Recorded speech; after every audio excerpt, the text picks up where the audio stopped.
Thank you. You know, we've all seen them. We're sitting at a stoplight, and bam, proud parent of a student of the month. My child was an honor student.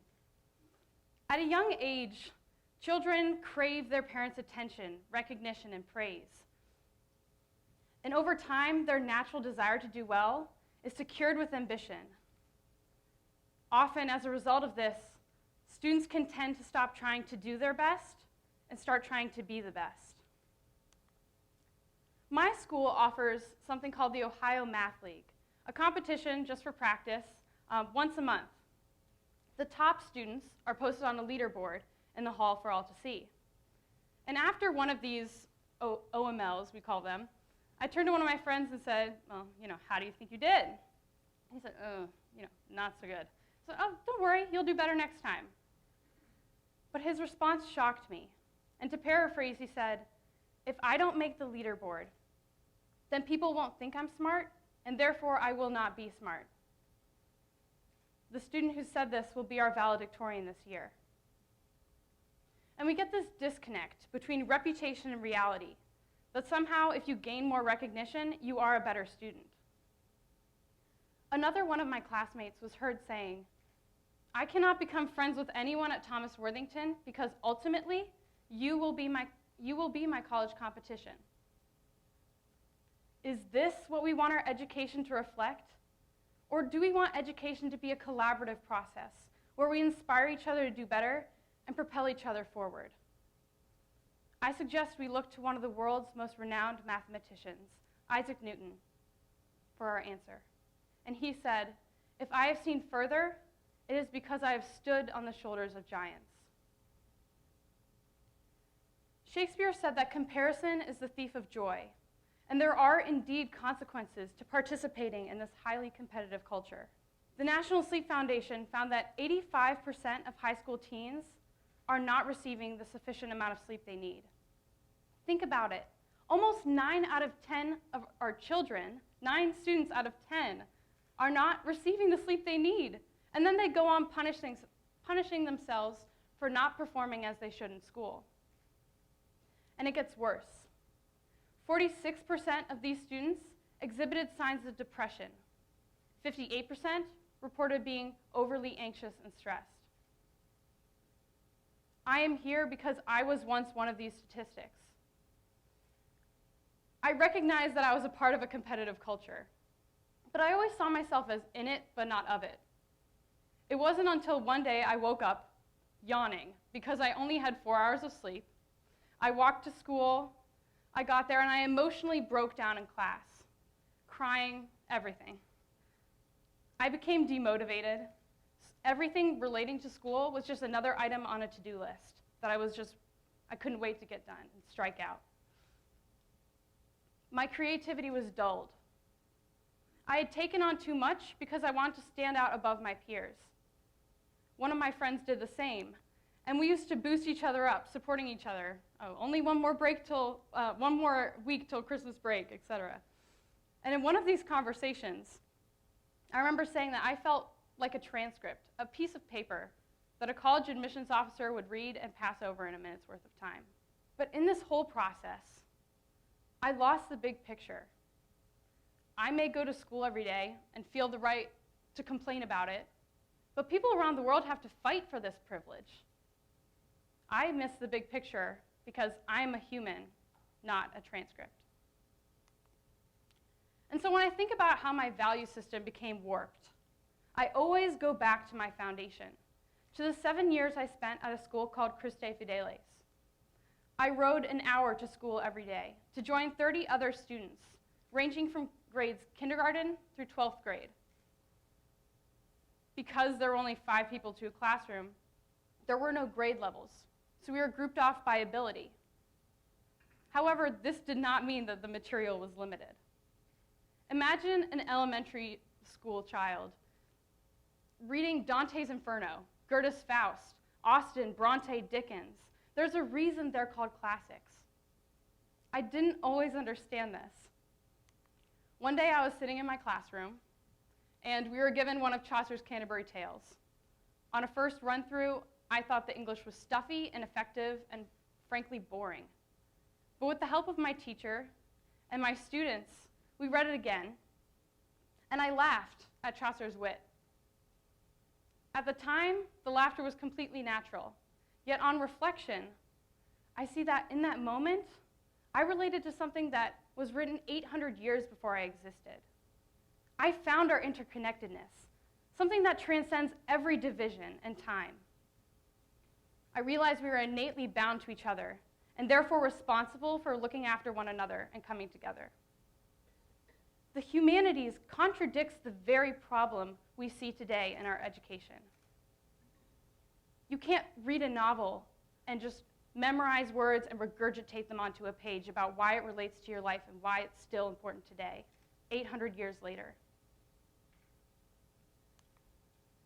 From Crucifideles, I went on to Phoenix Middle School, here in Worthington. Now, Phoenix is very different from Crucifideles in setting, but equally committed to developing the individual. My first assignment was called Me, Myself, and I, an essay that just said, who are you? Why are you who you are?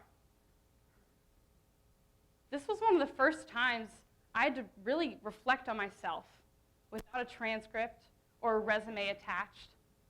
I couldn't list a couple achievements and say, I like soccer. That was not acceptable. Why did I believe what I believed? What made me who I was?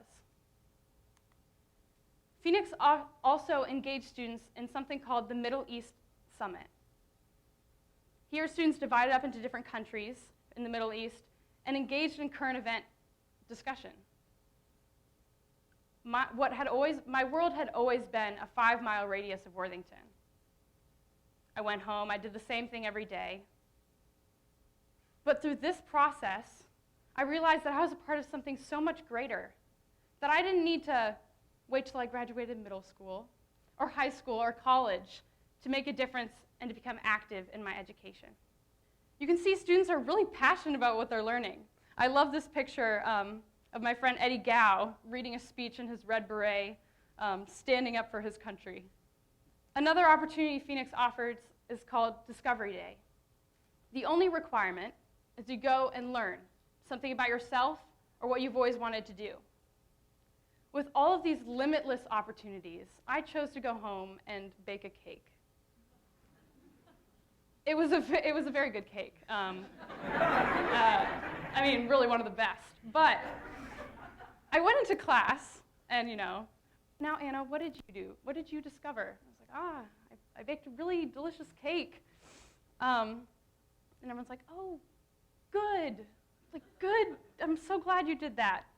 But then I heard other students' accounts. This is one of my friends, and in her Discovery Day, she went to an animal shelter and helped animals through the surgeries and in recuperation. She always had been really interested in fashion merchandising, so she shadowed at the limited brands. I heard other accounts of students following journalists, doctors, scientists, and I realized a cake? Like, that's the best I could come up with? And I kind of have to think, what happened to the dreamer?